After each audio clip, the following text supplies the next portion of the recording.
Have you ever noticed how everybody claims to be for freedom? I mean, have you ever heard a politician, or anyone else for that matter, coming out against freedom? I haven't. But yet, how can everybody be for freedom? Obviously, they can't. So, in this thing some of us refer to as reality, who is really for freedom? Well, let's begin with who's really against freedom. When it comes to most elected officials, Republicans and Democrats, both. After all, what is freedom? In essence, isn't it the ability to live your life as you choose without the interference of others? I mean, what else could it possibly mean? But remember, if you are truly pro freedom, you have to apply the principle across the board, meaning you're free to live your life as you choose as long as you're not encroaching on the freedom of others to live their lives as they choose. And that is the heart of the issue. Most people only want to apply the idea of freedom to themselves and not to others. When it comes to liberals, they bitch and moan when conservatives pass laws that take away their personal freedoms, but they are more than willing to pass laws that take away the economic freedoms of others. And when it comes to conservatives, they bitch and moan when liberals pass laws that take away their economic freedoms, but are more than willing to pass laws that take away the personal freedoms of others. Both are only pro-freedom when it applies to their own values. Of course, there are exceptions, but in general, that's exactly how it works. And this is the major contradiction both sides have. It's very simple. If you hire the government, which is what you do when you vote, to force others to give you what you want, you have no right to complain when others hire the government to force you to give them what they want. If you hire the government to force others to give to the causes you believe necessary, you have no right to complain when others hire the government to force you to give to the causes they believe necessary. If you hire the government to force others to live by the values you believe in, you have no right to complain when others hire the government to force you to live by the values they believe in. You cannot be for freedom if you're not for the freedom of others. Of course, as human beings, we will all have differing value systems and differing ideas on what it means to be moral. But as long as one person isn't violating the freedom of another, they have the right to live by a standard of principles and values they choose, as long as they are not violating the freedom of others to do the same. In a way, it's much easier to describe when freedom is being taken away than it is to completely define freedom and all it entails. So let me give some modern examples of Americans having their freedom taken away, and then I'll give a historical example of Americans having their freedom taken away. For my first example, I can't even believe some people in America are so lacking in the understanding of the concept of freedom that I even have to mention this. In this country called America, nobody, and I mean nobody, cities, states, or even the federal government, has a right to ban McDonald's from putting toys in their Happy Meals, period.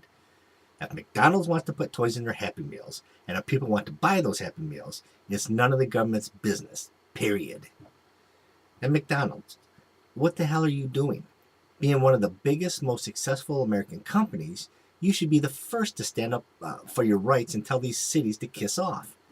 Instead of being known for helping make America fat, be known for standing up for the principle that brought you into existence in the first place and created the greatest nation in history, freedom. And then there's smoking.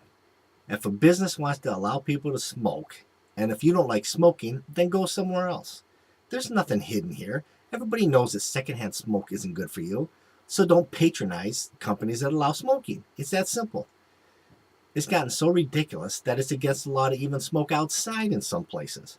But yet, we're allowed to suck in exhaust fumes from cars all day long. Is that good for us? Did you know that in some places it's against the law for restaurants to serve eggs sunny side up? Meaning people can't have runny eggs for breakfast if they want them. It's unbelievable. The government is slowly taking away your freedom, and you're letting them get away with it. And if you don't stand up soon, sooner or later, it may become nearly impossible to stand up. And these are just a few of the hundreds, if not thousands, of ways Americans are now having their freedom taken away.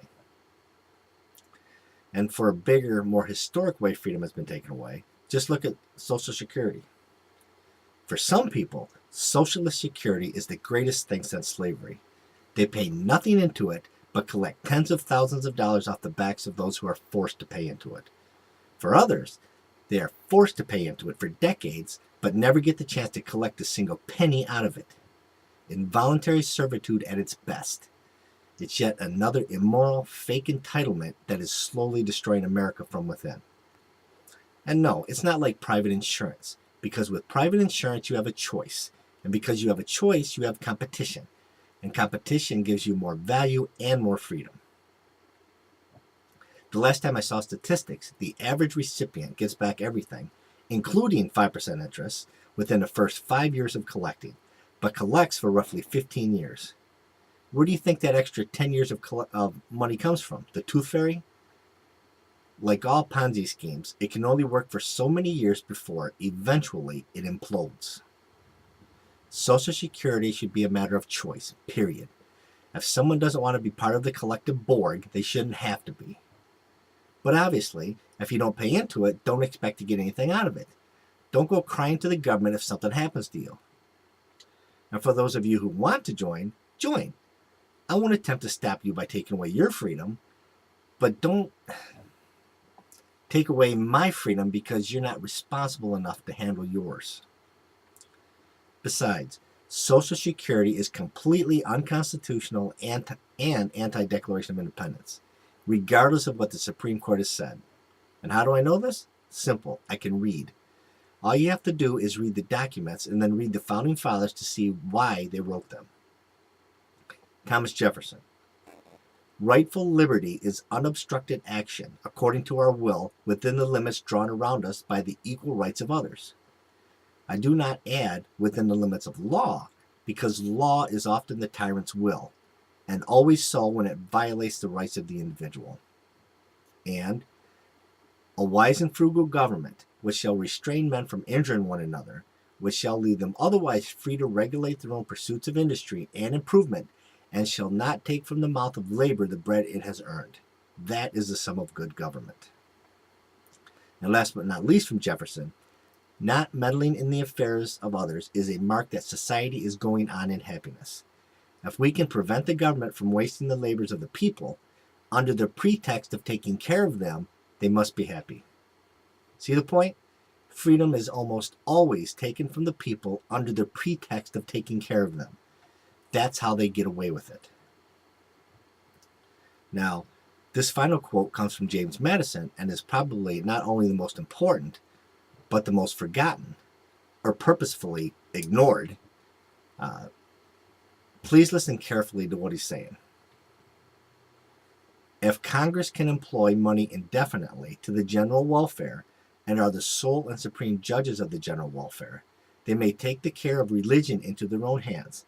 They may appoint teachers in every state, county, and parish and pay for them out of the public treasury. They may take into their own hands the education of children, establishing in like manner schools throughout the Union. They may also assume the provision of the poor. They may undertake the regulation of all roads other than post roads. In short, everything from the highest object of state legislation down to the most minute object of police will be thrown under the power of Congress. Were the power of Congress to be established in the latitude contended for, it would subvert the very foundations and transmute the very nature of the limited government established by the people of America. Did you hear that? The man who wrote the Constitution said that the federal government wasn't to be involved in any of those things. And some people have the nerve to say the Constitution is still the law of the land. Bull crap. Having freedom not only means having the chance to succeed, it means having the chance to fail as well. You cannot have one without the other. But freedom is such a powerful concept that those failures usually end up being stepping stones to even greater success.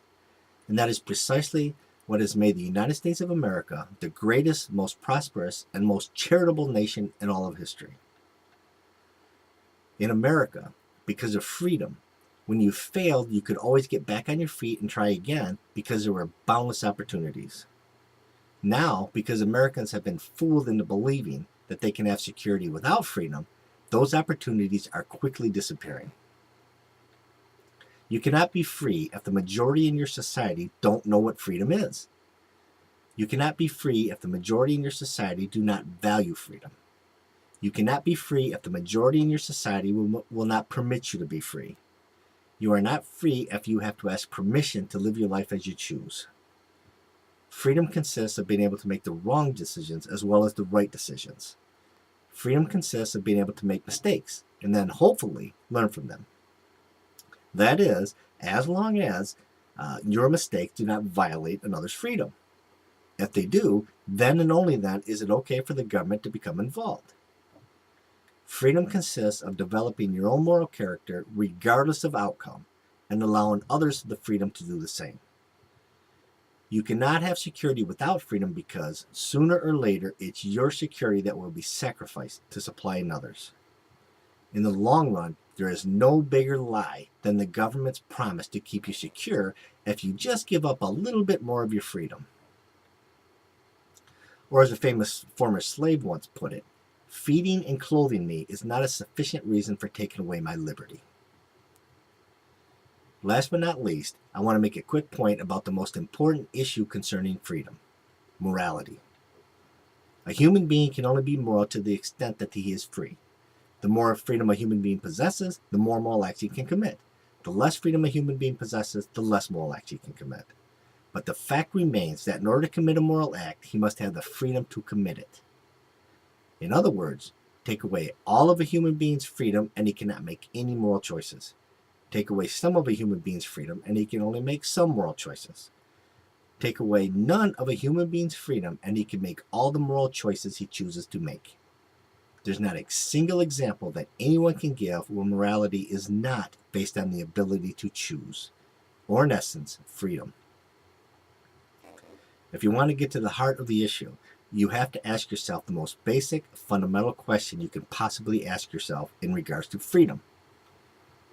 Are the needs, miseries, or supposed miseries of one human being a mortgage on the freedom of another? It always comes down to that simple, single question. Not to answer that question is to not address the issue. If you're interested, I go into more depth in my book, The Common Sense Ethics of a Blue Collar Philosopher, of which there are links on my YouTube and Facebook homepages. Thanks for your time.